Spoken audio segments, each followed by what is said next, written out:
Thank you, Mr. Chairman. Thank you, Mr. Comey. I appreciate very much you being here.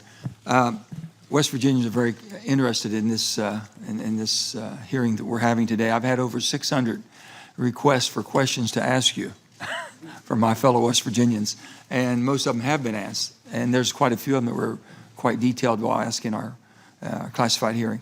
I want to thank you, first of all, for coming and agreeing to be here, volunteering, but also volunteering to stay into the classified hearing. I don't know if you had a chance to watch our hearing yesterday. I watched part of it, yes, sir. And it was quite troubling. My colleagues here had some very pointed questions they wanted answers to. They weren't classified. They could have answered in this open setting. They refused to do so. So that even makes us much more appreciative of your cooperation. Sir, the seriousness of the Russian aggressions in our past elections, and knowing that it'll be ongoing, as Senator King had alluded to, what's your concerns there? I mean, what should the American public understand? People said, well, why are we worried about this? Why make such a big deal out of this Russian investigation? Can you tell me what your thoughts would be? Sir. And then the final thing is on this same topic. Did the president ever show any concern or interest or curiosity about what the Russians were doing? Thank you, Senator. As I said earlier, I don't remember any conversations with the president about the Russia election interference. Did he ever ask you any questions concerning this? Well, there was an initial briefing of our findings, and I think there was conversation there. I don't remember it exactly, where he asked questions about what we had found and what our sources were and what our confidence level was. But after that, I don't remember anything. The reason this is such a big deal is we have this big, messy, wonderful country where we fight with each other all the time, but nobody tells us what to think, what to fight about, what to vote for, except other Americans. And that's wonderful and often painful. But we're talking about a foreign government that, using technical intrusion and lots of other methods, tried to shape the way we think, we vote, we act. That is a big deal. And people need to recognize it. It's not about Republicans or Democrats. They're coming after America, which I hope we all love equally.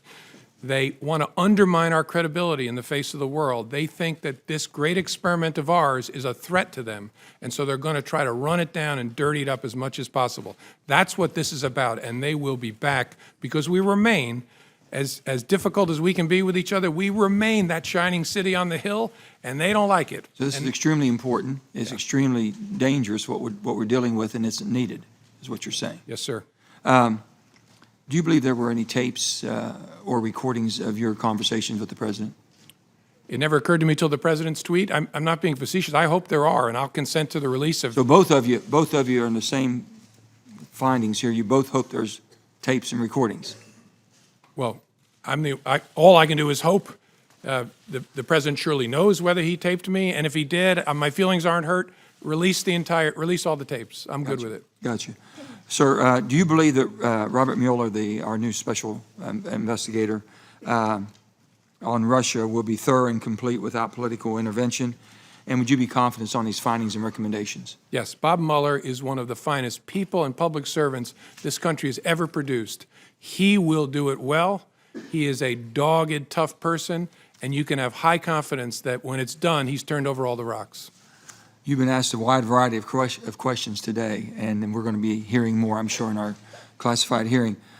Something I often ask folks when they come here, what details of this saga should we be focusing on, and what would you recommend us do differently? Or to adjust our perspective on this? I don't know.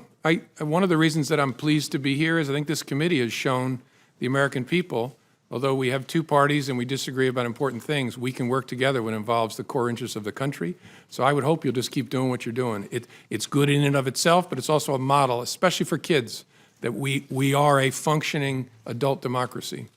And you also mentioned you had, I think, six meetings, 3 times in person, 6 on the phone, 9 times in conversation with the president. Did he ever, at that time, allude that you were not performing adequately? Ever indicate that at all? Oh, no. In fact, the contrary, quite often. Yeah, he called me one day. I was about to get on a helicopter. The head of the DEA was waiting in the helicopter for me, and he just called to check in and tell me I was doing an awesome job and wanted to see how I was doing. And I said, I'm doing fine, sir. And then I finished the call and got on the helicopter.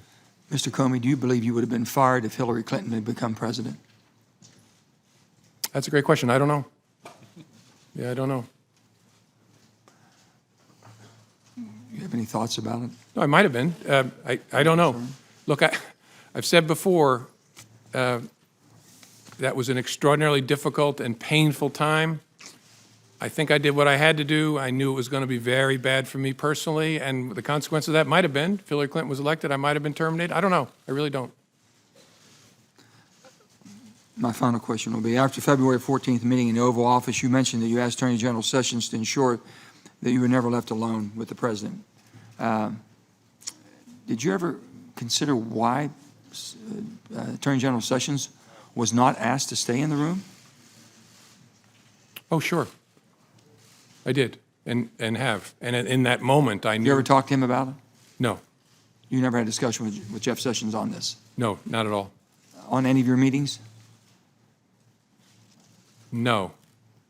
Did he inquire? Did he show any inquiry whatsoever? What was that meeting about? No. Oh, you're right. I did say to him, I'd forgotten this, when I talked to him and said, you have to be between me and the president, and that's incredibly important, and I forget my exact words, I passed along the president's message about the importance of aggressively pursuing leaks of classified information, which is a goal I share, and I passed that along to the Attorney General. I think it was the next morning in a meeting, but I did not tell him about the Flynn part. Do you believe this will rise to the obstruction of justice? I don't know. That's Bob Mueller's job to sort that out. Thank you, sir.